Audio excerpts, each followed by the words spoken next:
Radio Sucesos 101.7 FM presenta su noticiero Sucesos con Milton Pérez y Verónica Larrea. Un periodismo libre para una democracia plena. Los hechos y las opiniones de los sucesos que marcan nuestro tiempo.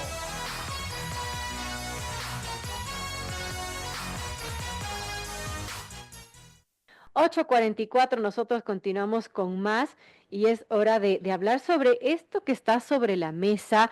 Es una posible constituyente, y es que el gobierno evalúa distintas vías para modificar la constitución de Montecristi, que ha sido tan cuestionada. Una de ellas es convocar a una asamblea constituyente, aunque también baraja una reforma parcial, como lo ha dicho Alfredo Serrano hace un momento, que sería como la vía más idónea, o enmiendas al texto actual. El ministro de Gobierno, José de la Gasca, ha indicado que la decisión dependerá de cómo se configura la nueva asamblea. Claro, si es que tienen más apoyo, pues quizás la asamblea constituyente no sea la vía. En todo caso, el Ejecutivo no descarta ningún escenario. De la Gasca ha explicado que una nueva constitución podría estar lista en un plazo estimado de 5 meses. El mismo presidente Noboa ha dicho que puede darse una constituyente express. La propuesta del gobierno contempla solo 2 procesos electorales. Esto ha llamado mucho la atención porque sería una consulta popular para autorizar la constituyente y un referéndum para aprobar el nuevo texto. Según dijo de la Gasca, estos escenarios se desprenden entendiendo el mandato que nos dieron el 13 de abril, pero también entendiendo que hay que ser flexibles y entender cuáles son todas las piezas del tablero, analizándolas con detenimiento y saber cuándo poder jugarlas. Alguien dirá, no te vayas a la constituyente todavía si lo puedes hacer vía reforma. Bueno, dicho de la Gasca, lo estamos viendo, así señaló el funcionario en un programa de una entrevista de televisión. Verá a su manera. El Ejecutivo no prevé la elección directa de los asambleístas constituyentes. En su lugar, plantea que los 5 poderes del Estado designen a los integrantes de la Asamblea.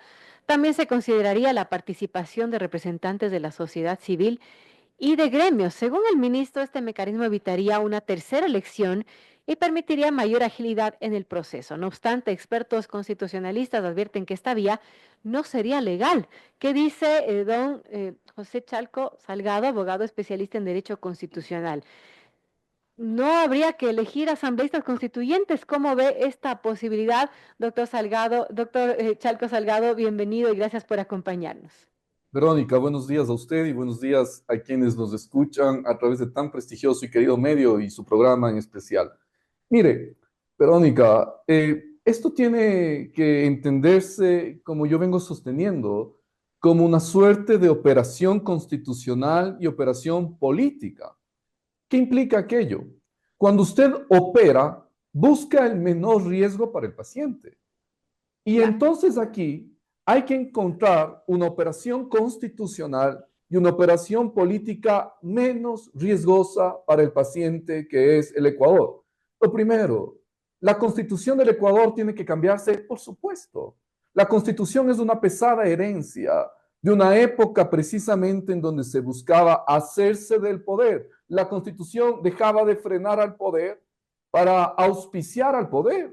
Y usted tiene barbaridades dentro de la Constitución, un hiperpresidencialismo, a propósito, lo cual a mí me llama mucho la atención de buena manera que el presidente quiere eliminar ese hiperpresidencialismo.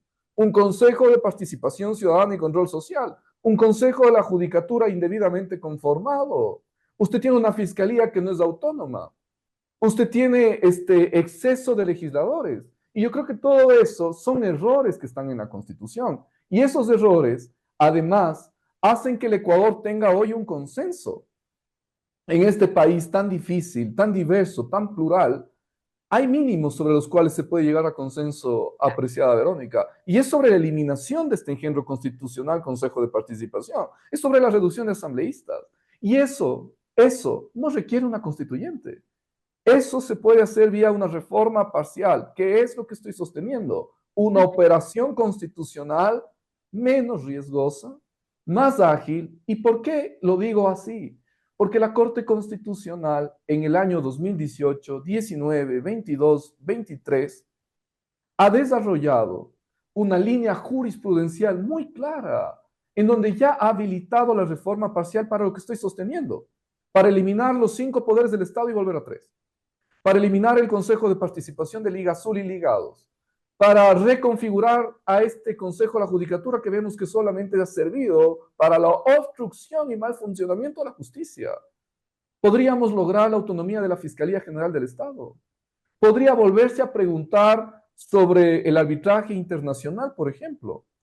Entonces, además, se puede incorporar una suerte de ir hacia una bicameralidad con un Senado de 24 senadores y una Cámara Baja de diputados de 50 a 52 diputados. Esto está ya autorizado por la Corte. Es cuestión de tomar esos precedentes de la Corte y avanzar. ¿Avanzar a qué? A una mayoría de 77 votos, que de acuerdo a lo que entiendo es muy posible lograr. Una mayoría en la Asamblea de 77 votos que lo apruebe y luego un único referéndum. La constituyente no necesita un único referéndum. La constituyente es un proceso mucho más complejo. Primero usted requiere que la Corte Constitucional lo habilite. Sepa usted que todas las propuestas de constituyente hasta el día de hoy, desde el año 2008, no han sido habilitadas por la Corte Constitucional. ¿Cuál es la garantía que la Corte acepte? Luego, usted tiene que ir a una consulta, a una elección de constituyentes y finalmente a un referéndum aprobatorio del producto que haga la constituyente. Ahora, algo que plantea el ministro de la Gasca y que ha llamado la atención es que el Ejecutivo no prevería, si es que se da, si opta por esta vía de la constituyente, la elección directa de los asambleístas constituyentes. ¿Eso es legal? Me parece más práctico, pero ¿es legal? Vea, lo que pasa es que esto hay que explicarlo así. En el modelo ecuatoriano, el órgano de cierre del sistema es la Corte Constitucional. Entonces yo no puedo decir, la Corte Constitucional está equivocada.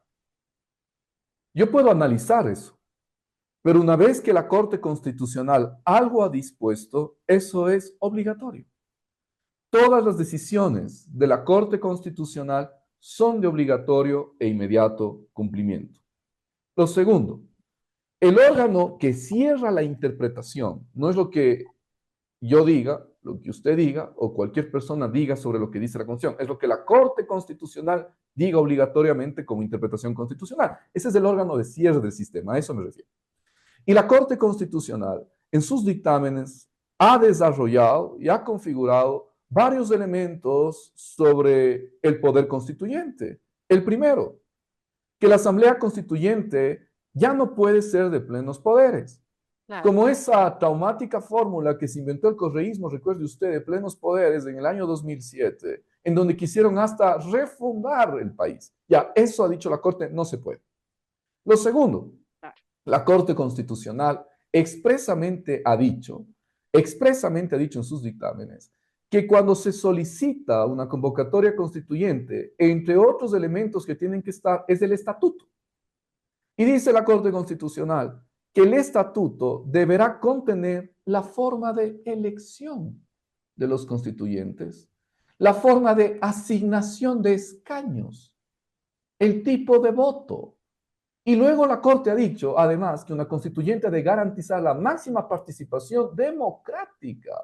Yo no veo forma alguna para que no se haga una votación universal. Yo creo que ahí hay una confusión. Esto va a ser siempre necesario, una segunda elección. Además, vea mi apreciada Verónica. Además, porque es un modelo constitucional el que el Ecuador tiene hoy, que se llama constitucionalismo latinoamericano, que tiene una teoría democrática detrás. Usted puede cambiar la constitución, sí, puede cambiar, pero siempre con la población. Eso se llama rigidez constitucional. Y la rigidez constitucional hoy en el Ecuador, en el modelo ecuatoriano, es con la gente.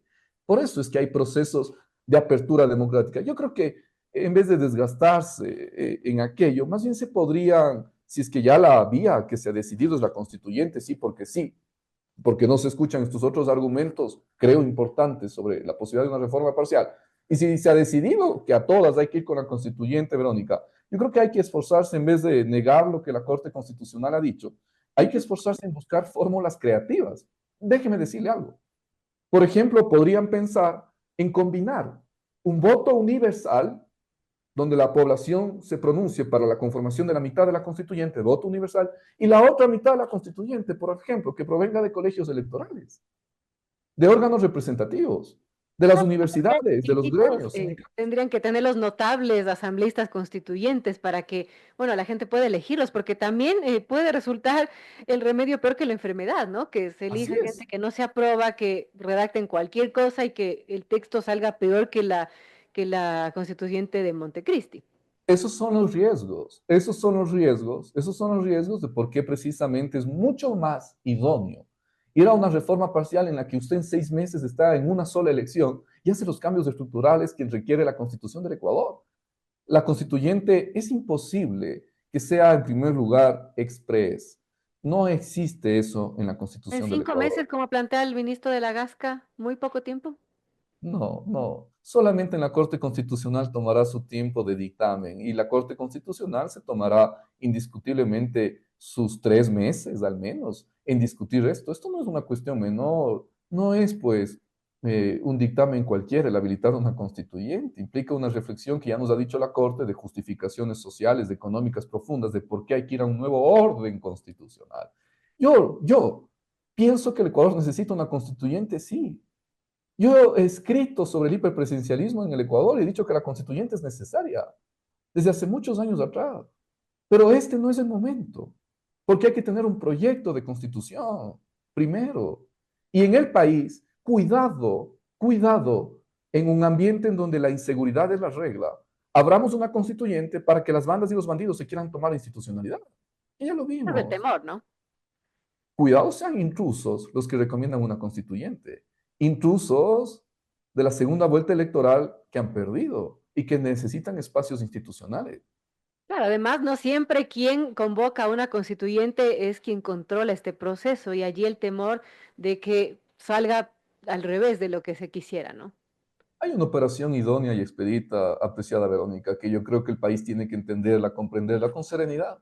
Eso no es una lucha de clases ni de banderas. Esto es una visión país. Esto es una talla de estadista que tiene que pensar como una talla de estadista en lo que mejor conviene al país. Además, entendiendo algo, Verónica, la segunda vuelta electoral yo creo que no es por una persona nada más, es por conceptos. Es por conceptos. Y los conceptos no pueden quedar huérfanos de su defensa y de su tutela y protección. Usted tiene que proteger conceptos. Y los conceptos son la democracia, la institucionalidad, la seguridad. Si usted habla una constituyente en estas condiciones, quizás los conceptos no solamente que quedarán huérfanos, sino que pasarán a tenencia de bandas y bandidos.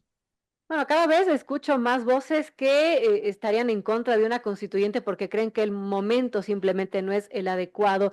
Y también he escuchado las voces de los mismos voceros del gobierno, de gente de ADN. Por ejemplo, ayer conversábamos con Esteban Torres, quien hace unos días, unas semanas atrás, era como muy dado a que se dé una asamblea constituyente, pero ayer lo escuché bastante más moderado, como que fue quizás un globo de ensayo que el gobierno lanzó para ver qué se decía en el debate público, pero se está viendo, ¿no? Se está tomando la temperatura política sobre esto. También de la Gasca ha dicho que todas las opciones están en análisis, así que de lo que se le escuchaba al inicio al presidente Nova de que va a haber una constituyente sí o sí, parece que eso se está diluyendo un poco, ¿no?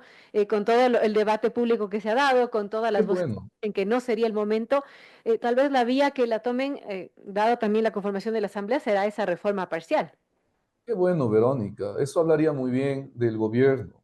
El gobierno tiene que escuchar, tiene que tener la mirada y la talla, vuelvo a decirlo, de un estadista. Y déjeme decir algo más.